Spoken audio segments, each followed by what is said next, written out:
ದಿಶಾ ಅಂತ ಹೇಳಿ ನನ್ನ ಅಧ್ಯಕ್ಷತೆಯಲ್ಲಿ ಒಂದು ಕಮಿಟಿ ಇದೆ.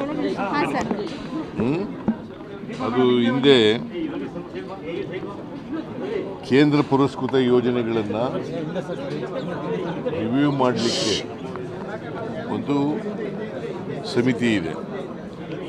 ಆ ಸಮಿತಿ ಅಧ್ಯಕ್ಷ ನಾನು. ಒಟ್ಟು ಈ ಕೇಂದ್ರ ಪುರಸ್ಕೃತ ಯೋಜನೆಗಳು ಸುಮಾರು 67 ಯೋಜನೆಗಳಿದ್ದಾವೆ. ಅವುಗಳನ್ನೆಲ್ಲ ರಿವ್ಯೂ ಮಾಡಿದ್ದೀನಿ. ಒಟ್ಟಾರೆಯಾಗಿ ರಾಜ್ಯ ಸರ್ಕಾರ ಖರ್ಚು ಮಾಡ್ತಕ್ಕಂಥದ್ದು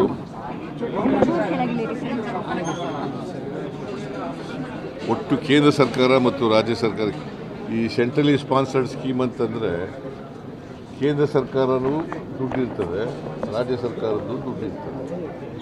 ಒಂದೊಂದು ಯೋಜನೆಗಳ ಮೇಲೆ ಡಿಪೆಂಡ್ ಆಗಿರ್ತದೆ. ಒಂದೊಂದು ಯೋಜನೆಗಳು 50-50 ಇರ್ತವೆ, ಒಂದೊಂದು ಯೋಜನೆಗಳು 60